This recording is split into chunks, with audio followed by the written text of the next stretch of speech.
ரொம்ப சொரூப லட்சணம். நெத்திக்கிட்டுக்கணும். சந்தியாவந்தனம் பண்ணக்கூடிய குலத்தில் பிறந்தவர்கள் சந்தியாவந்தனம் நிச்சயம் பண்ணணும். நமக்கு தேவையான கர்மானுஷ்டானங்கள் என்னவோ அதை ஒரு பொழுதும் பரித்தியாகம் பண்ணக்கூடாது. அதை அந்த ரோல் மாடல், நீங்கள் யார் யாரோ ரோல் மாடல், ஒரு ஸ்போர்ட்ஸ் ஸ்டாரை ரோல் மாடல் எடுத்துக்கிறீங்க, ஒரு சினி ஸ்டாரை ரோல் மாடலாக எடுத்துக்கிறீங்க, ஒரு பொலிட்டீஷியனை ரோல் மாடலாக எடுத்துக்கிறீங்க. இப்போ நமக்கு குமுதவல்லி நாச்சியாரும் திருமங்கையாழ்வார் தான் ரோல் மாடல். எப்படி வைதீகத்தையும் லௌகிகத்தையும் பேலன்ஸ் பண்ணுறதுன்றதுல அவன் 2 பேரும் ரோல் மாடல். யோசிச்சு பாருங்க. நீங்க ஒரு சக்கரவர்த்தி, ஒரு ராஜா, ஒரு எம்பரர் வந்து குமுதவல்லி கிட்ட ப்ரப்போஸ் பண்ணினா, நீ வைதிக ஸ்ரீயோட இருந்தால்தான் நான் கல்யாணம் பண்ணிப்பேன்னு குமுதவல்லி சொல்றாள்னா மனசுல படணும் இன்னைக்கு எல்லாருக்கும். அது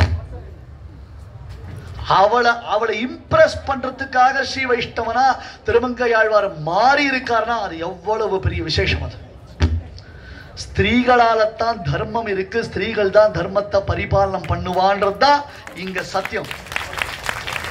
அவ மூலமாகத்தான் நாம அடுத்த ஜெனரேஷனை பர்ஃபெக்டா எடுத்துலும் போக முடியும். இதையும் மனசுல வச்சுட்டு இன்னைக்கு பெருமாளை இப்ப சேவிங்கோ. இப்ப ஆஸ்தானம் பெருமாள் ஏகாந்தமா ஜம்முன சுயம் திருமையோட சேவை சாதிக்க போறார். சாயங்காலம் கருட சேவையில கருட வாகனா பெருமாள் திருக்கோலத்துல சேவை சாதிக்க போறார்.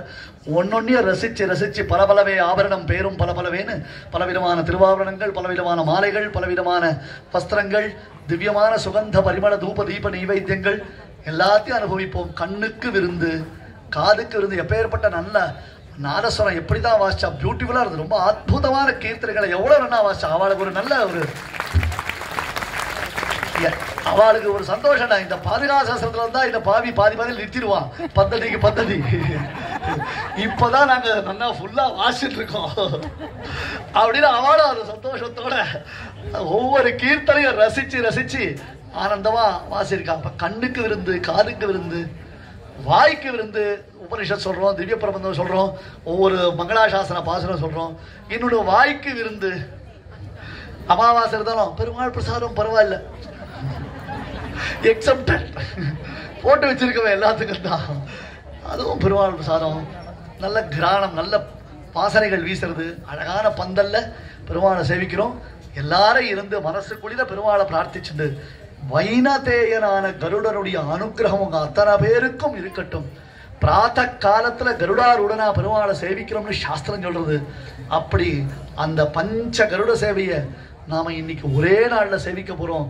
இது நமக்கு பஞ்ச பிராணனை கொடுத்து நம்ம ஹிருதயத்துல இருக்கக்கூடிய பஞ்ச கிரந்திகள், 5 விதமான சம்சயங்கள் முடிச்சுகளை நிவர்த்தித்து அந்த பெருமாள் வேணுகோபாலனுடைய சாநித்தியத்தை அவனே பஞ்ச பிரகாரமா சேவசாதிக்கிறதுனால அந்த சாநித்தியத்தை நமக்கு என்னைக்கும் கொடுக்கணும்னு பிரார்த்திச்சுக்கலாம். மேல மறுபடியும் 4 மணிக்கு வருவேன். அத்தனை பேர் இங்க உட்கார்ந்துட்டு இருக்கணும்.